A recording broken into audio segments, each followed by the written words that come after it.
Hey, this is ZengoMD. Oh boy, we got a good one for you today, all about sleep. Surely, if you don't wear a sleep mask to bed at night or take sleeping pills, you probably know someone who does. And it all started with a crazy test where they got up and drove somewhere in the middle of the night, slept in some strange place, and were told that they had a sleep problem. Well, we're going to examine this a little bit deeper. And of course, if you haven't read our disclaimer recently, go ahead and pause the video right now and take a look at it. And this video is made in conjunction with PracticalCME. So sleep's really important. You can't replace it with a pill or with anything else. Assessing and treating poor sleep is big business. Even though the cause in most people is self-inflicted and very easy to remedy, still Americans spend over $5 billion a year on sleep study testing and over $80 billion a year on treatments for poor sleep, including sleeping pills and CPAP devices. So let's take a deeper dive into the business of sleep. So nothing in the pharmaceutical-based sleep industry is bioidentical. The leading sellers in the industry, hypnotics like Ambien, Lunesta, and benzodiazepines like Xanax and Valium are go-to drugs. And there are also over-the-counter options, of course, like diphenhydramine and doxylamine. Now, in the majority of the healthy population who sleeps well, guess what the levels of these substances are in the body when you sleep well? 0, 0, 0, and wait for it, 0. Therefore, none of these interventions fix the problem. And the one issue with drugs is that they need to leave the body. How do you know that the drug from last night is completely out of your body at 7 a.m.? And that each of its metabolites won't remain and make you drowsy the next day? Is insomnia a disease at all if the most common drug treatment does not even reverse the cause of it? These things are not sleeping pills. They're pills that impair you just enough while you're awake to make you stink at doing everything else. So you have no choice but to just call it a night and go to bed. Well, at ZengoMD, we stress bioidentical medicine, which finds out the physiologic process that causes the problem and gives back what's missing to restore normal.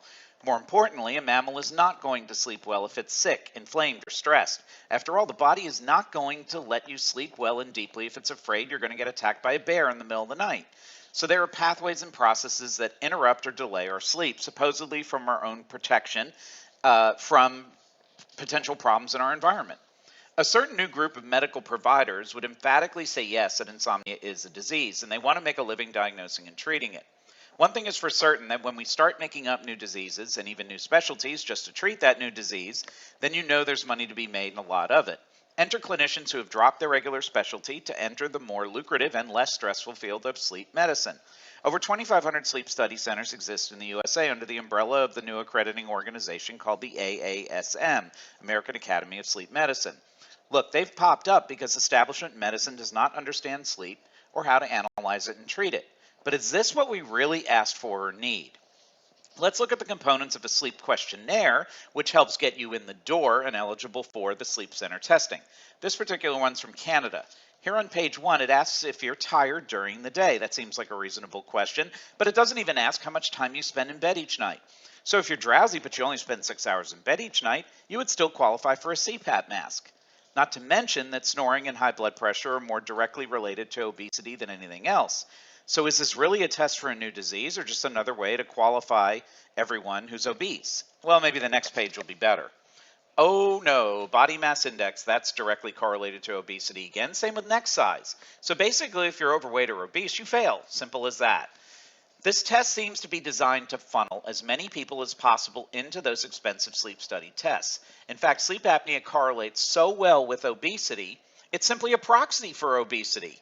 And if you can make money treating a proxy for the biggest runaway epidemic in the history of the human race, obesity since the 1980s, then you have a gold mine, just using airway obstruction as your main variable.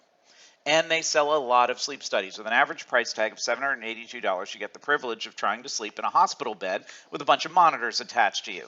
And the people who sell this stuff make sure they get paid because they require a doctor's prescription so that they can charge more and increase sales and bill health insurance if you don't have to pay out of pocket. I don't know about you, but I get my best sleep when I drive somewhere in the dark, unpack my stuff, and hit the sack an hour later in a room I've never been to before with a bunch of wires stuck to me.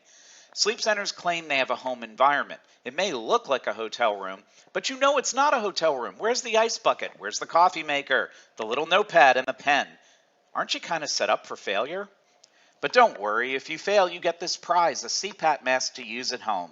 And this and the machine it's connected to will set you back another $1,000 up front and plenty of time and money spent to replace it and keep it clean. And these sleep specialists now feel proud that they've cured you. they've done their job. Shoot air into your lungs while you're sleeping, but does it really reverse the cause? See, most people who fail to sleep studies are, again, overweight or obese. And if you're overweight or obese, then you're also pro-inflammatory and stressed, right? Not just here, but all over your body. You didn't get that way eating too many apples and broccoli. Your GI tract is stressed from allergenic processed food, which then relays the stress to the brain, compromises the gut's own immune system, and everything snowballs from there. This also stresses your body clock, adrenal, thyroid, and sex steroids that help with sleep onset. So the entire sleep architecture is compromised long before you take your first breath while asleep. And we have plenty of literature and recommendations that this kind of sleep medicine has dubious benefits at best. No indicators yet of disease prevention or significant improved quality of life, and a home test for $100 may work better than the $800 sleep study, and that over-testing could cause 27 million people to be treated who don't really need it. But with an organization like the AASM around to protect their turf, you can bet that most people will be tested the most expensive way as long as they can get away with it. And remember, when insurance pays for these, it's not free to you. They just increase your premiums next year to recoup the costs. Nobody rides for free. The CPAP industry simply looks at poor sleep as a hardware problem and not a software problem. The hardware in this case is the respiratory tract from mouth to lungs. Yet sleep has so many more inputs and variables other than airflow.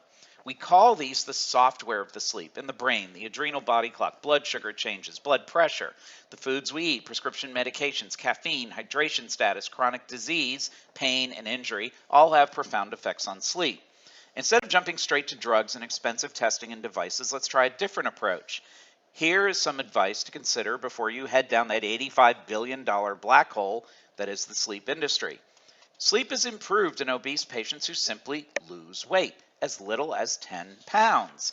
And if you lose 10 pounds and that helps, guess what losing another 10 will do? Consider something as simple as buying a different pillow. Yeah, these ads annoy me too, but if you're a side sleeper, this thing's pretty amazing. Go to bed with your first wave of drowsiness, and if you resist that wave, then you're telling your brain, sorry brain, there's a predator out there who's going to eat me tonight, and that's why I didn't go to sleep when you wanted me to. Stay well hydrated into bedtime. Don't just wait until you're thirsty to start drinking all day. Exercise during the day. Humans are mammals. We're supposed to move around and exercise, and especially bursts of exercise can convince the brain that you've killed off a few predators that might be lurking around later that night. Limit caffeine, especially after 12 noon. This is very well studied. Limit nicotine and alcohol exposure in the few hours before bedtime. No exposure to screens, televisions, phones, laptops and tablets, or blue light at bedtime or while you're sleeping overnight. These are ways that you're sabotaging your own sleep every day. The hardware problem, airway obstruction, is just one small facet of sleep.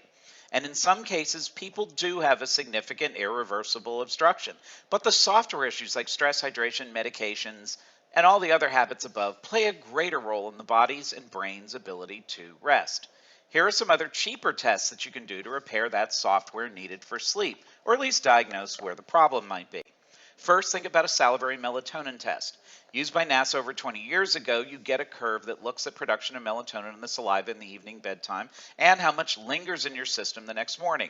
Too little at bedtime or too much lingering around the next morning, and you have a treatable condition that doesn't involve a mask or machine. And of course, this can be combined with the 4-point salivary adrenal assessment to see if your body clock is deviating from the well-known normal rhythm of cortisol secretion, elevated at wake up and then slowly declining as the day goes on, bottoming out at bedtime. Because brain waves matter for sleep, and those brain waves depend on a healthy cortisol curve, high at wake up, lowest at bedtime. Abnormalities of both tests are treated with low-cost, simple interventions like adrenal support, melatonin, and even light therapy. Treating hormonal causes of poor sleep also positively affects every other cell in your body and brain, which regulates sleep and energy overall. Possibly a little too much sugar and caffeine for her, but balancing the thyroid and sex steroids in the rest of us can play a foundational role in great sleep if we don't wake up looking like this. So why not stay home tonight, sleep in your own bed, and test those stress hormones and melatonin levels before you pack up and take that sleep study test, which eventually leads to the mask or a prescription for those psychoactive sleeping pills that don't even replace one thing that's missing in your body. Fix the software problems before looking for the hardware problem. Sure, there are real cases of obstructive sleep apnea as well, and if you're one of those rarities, then fixing the software along with the CPAP will get you feeling your best. but most of you will improve without ever having to set foot in a sleep lab. So thanks for watching. Please hit the subscribe button so you get alerted immediately when we release our next video just like this one. Thanks for watching. Have a great day.